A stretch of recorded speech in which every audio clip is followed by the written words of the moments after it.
Movie की शुरुआत में हम 18 साल की हेलन को देखते हैं जो स्केटबोर्ड से कहीं जा रही होती है। स्केटिंग करते हुए हेलन के पिछवाड़े में बहुत तेज खुजली होने लगती है, तो वो अपनी खुजली को मिटाने के लिए एक पब्लिक टॉयलेट में जाती है। हेलन जब उस टॉयलेट के अंदर जाती है तो वो देखती है कि वो टॉयलेट बहुत ही ज्यादा गंदा होता है। फिर हेलन अपनी पॉकेट में से इचिंग क्रीम निकालती है और उसको अपने पिछवाड़े में लगाती है, जिससे उसको बहुत ही राहत महसूस होती है। फिर हेलन की नजर वहाँ के टॉयलेट सीट पर पड़ती है जो बहुत ही ज्यादा गंदी होती है। उस टॉयलेट सीट को देखकर हेलन को अपना बचपन याद आता है कि जब वो बहुत छोटी थी तो उसकी माँ उससे टॉयलेट साफ करवाया करती थी। दरअसल हेलन की मॉम को साफ सफाई बहुत पसंद थी और वो चाहती थी कि हेलन भी अपने आसपास हमेशा सफाई रखे, इसलिए वो हेलन को हमेशा ये सब सिखाती रहती थी।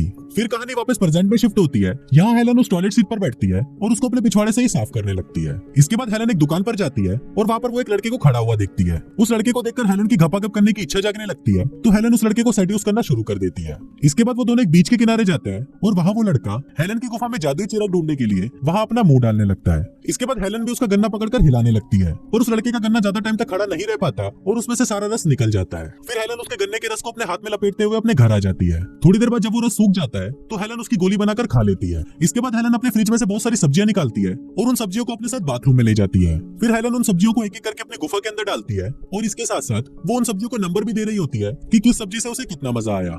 दोस्तों यहाँ पर आपको बता दें कि हेलन के मॉम और डैड का डिवोर्स हो चुका है और हेलन चाहती थी कि इन दोनों में वापस सब कुछ ठीक हो जाए। डिवोर्स के बाद हेलन की मॉम शांति पाने के लिए सभी तरह के धर्मों को अपना चुकी थी, पर उन्हें कहीं भी शांति नहीं मिली, इसलिए उन्होंने लास्ट में कैथोलिक धर्म को ही अपना लिया। इसके बाद हम देखते हैं कि एक दिन हेलन के पड़ोस में कोरिना नाम की एक लड़की रहने आती है और वो हेलन से जान पहचान बढ़ाने के लिए उसके घर उससे मिलने आती है, पर हेलन उससे काफी रूड बिहेव करती है। अगले सीन में हम कोरिना को देखते हैं जो अपने बॉयफ्रेंड के साथ घपाघप कर रही होती है। घपाघप करते हुए कोरिना का बॉयफ्रेंड उसे बोलता है कि क्या वो उस पर पॉटी कर सकती है। दरअसल ये उसके बॉयफ्रेंड की फैंटेसी होती है। ये सुनकर पहले तो कोरिना चौंक जाती है, पर फिर वो अपने बॉयफ्रेंड की बात मानकर उसके पेट पर ही अपना सारा सामान निकाल देती है। अगले दिन ये बात कोरिना के कॉलेज में फैल जाती है और कॉलेज के सभी स्टूडेंट कोरिना का बहुत मजाक उड़ाते हैं। इससे कोरिना को बहुत ज्यादा गुस्सा आता है और वो अपने बॉयफ्रेंड से ब्रेकअप कर लेती है। इसके बाद हम देखते हैं कि कोरिना और हेलन के बीच में अच्छी दोस्ती हो चुकी है और हेलन अब उसकी बेस्ट फ्रेंड बन गई है। एक दिन हेलन अपने डैड से मिलने उनके घर जाती है। हेलन के डैड घर पर कहीं नहीं मिलते, इसलिए हेलन उनको देखने के लिए उनके बेडरूम में चली जाती है।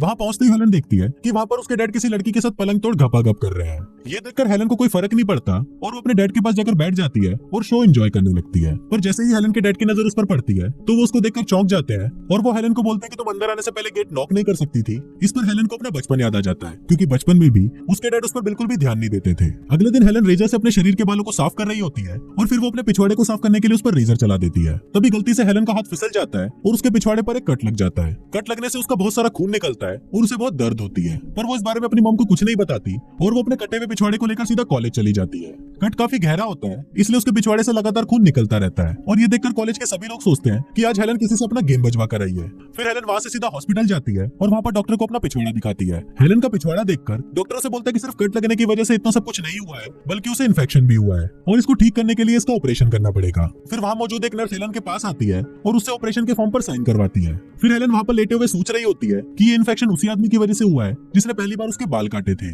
फिर कहानी वापस फ्लैशबैक में चली जाती है और हम वहाँ पर हेलन को देखते हैं जो किसी फैक्ट्री में काम कर रही होती है। थोड़ी देर बाद एक डामर के टुकड़े जैसा आदमी उसके पास आता है और उससे पूछता है कि क्या तुमने आज तक अपने शरीर के बाल काटे हैं। इस पर हेलन उसे बोलती है कि नहीं। फिर वो आदमी हेलन को बोलता है कि अगर तुम चाहो तो मैं तुम्हारे शरीर के बाल काट सकता हूँ, और ये बोलकर वो हेलन को अपना एड्रेस दे देता है। अगले दिन हेलन उस डामर के टुकड़े के घर पर जाती है और वो सोच रही होती है कि ये आदमी आज उसकी गुफा को खोद खोद कर सुरंग बना ही देगा, पर ऐसा नहीं होता क्योंकि वो आदमी बहुत ही सख्त लौंडा होता है, इसलिए वो सिर्फ हेलन के शरीर के बाल ही साफ करता है। सफाई करवाने के बाद हेलन उस डामर के टुकड़े को बोलती है कि क्या वो अपने डंडे से मेरी गुफा की गहराई नापना चाहेगा, पर इस पर वो आदमी हेलन को बोलता है कि तुम अभी बहुत छोटी हो, इसलिए अपने घर जाओ। फिर कहानी वापस प्रेजेंट में आती है और हम हॉस्पिटल के एक नर्स रॉबिन को देखते हैं जो हेलन के रूम में आता है। फिर वो हेलन के कपड़े चेंज करवाता है और हेलन को ऑपरेशन थिएटर में ले जाता है। रास्ते में हेलन रॉबिन से काफी गंदी बातें कर रही होती है, पर उनकी बातें वहाँ पर रॉबिन की गर्लफ्रेंड भी सुन लेती है और वो गुस्से में वहाँ से चली जाती है। ऑपरेशन होने से पहले रॉबिन हेलन से पूछता है कि क्या वो अपने पेरेंट्स को बुलाना चाहती है, पर इस पर हेलन उसको बोलती है कि उसके पेरेंट्स मर चुके हैं। मगर थोड़ी देर बाद हेलन सोचती है कि अगर उसके पेरेंट्स उससे मिलने एक साथ आ गए तो वो वापस एक हो सकते हैं, इसलिए हेलन रॉबिन को अपने पेरेंट्स का नंबर देती है और उसको बोलती है कि तुम ट्राई करना कि वो दोनों यहाँ पर एक साथ आए।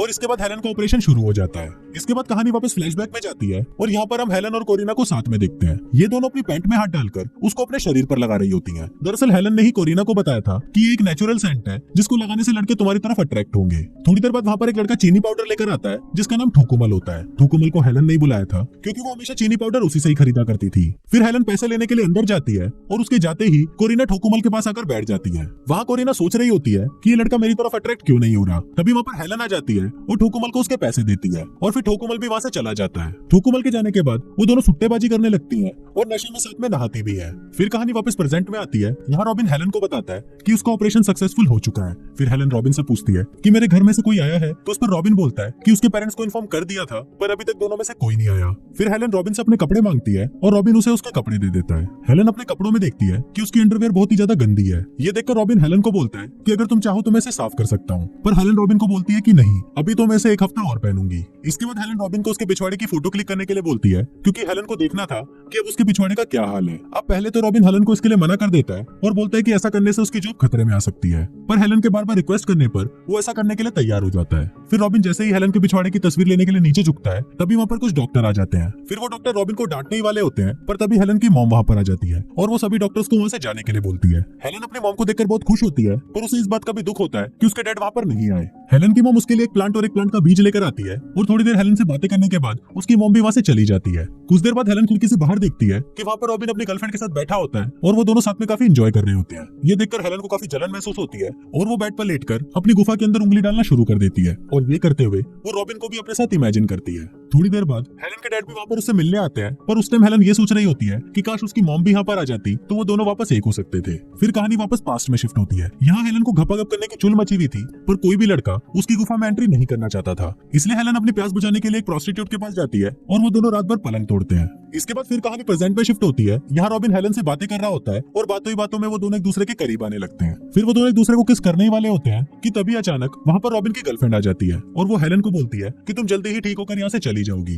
रात को हेलन अपने स्केटबोर्ड से हॉस्पिटल के चक्कर लगा रही होती है और अचानक उसकी नजर एक कमरे पर पड़ती है जहाँ रॉबिन अपनी गर्लफ्रेंड का बर्थडे सेलिब्रेट कर रहा होता है और ये देखकर हेलन को बहुत ही बुरा फील होता है। फिर हेलन हॉस्पिटल के फोन से अपने लिए पिज्जा ऑर्डर करती है और पिज्जा आने के बाद उसके पैसे भी रॉबिन को ही देने पड़ते हैं। फिर वो दोनों साथ में पिज्जा खाने लगते हैं और तभी हेलन रॉबिन से पूछती है कि क्या तुम मेरी पिज्जा स्टोरी सुनना चाहोगे, तो रॉबिन उसको बोलता है कि हाँ वो बिल्कुल सुनना चाहेगा। फिर हेलन बताती है कि एक बार दो लड़कियां पिज्जा ऑर्डर करती हैं, पर जब उस पिज्जा की डिलीवरी लेट होती है तो वो लड़कियां कंपनी में कॉल करके उस डिलीवरी बॉय की कंप्लेंट कर देती हैं। इससे गुस्सा होकर वो डिलीवरी बॉय अपने 4 दोस्तों के साथ मिलकर उस पिज्जा के ऊपर अपना अपना मेयोनीज छिड़क देते हैं और जब उसे खाकर उन लड़कियों को थोड़ा अजीब फील होता है तो वो उस पिज्जा को लैब में टेस्ट के लिए भेज देती हैं। टेस्ट रिजल्ट आने पर उनको पता चलता है कि इस पिज्जा पर 4 आदमियों का मेयोनीज पड़ा हुआ था। अब ये कहानी सुनकर रॉबिन को बहुत अजीब फील होता है और वो सोचता है कि ये लड़की बहुत ही अजीब बातें करती है। थोड़ी देर बाद एक डॉक्टर वहाँ पर आता है और वो हेलन को बोलता है कि अब तुम बिल्कुल ठीक हो और कल तुम अपने घर जा सकती हो। पर अब हेलन रॉबिन को बहुत पसंद करने लगी थी, इसलिए वो अपने घर जाना नहीं चाहती थी। अब हॉस्पिटल में रुकने के लिए एक रात हेलन एक लोहे के हैंडल को अपने पिछवाड़े में घुसा लेती है जिससे उसका काफी खून निकलने लगता है।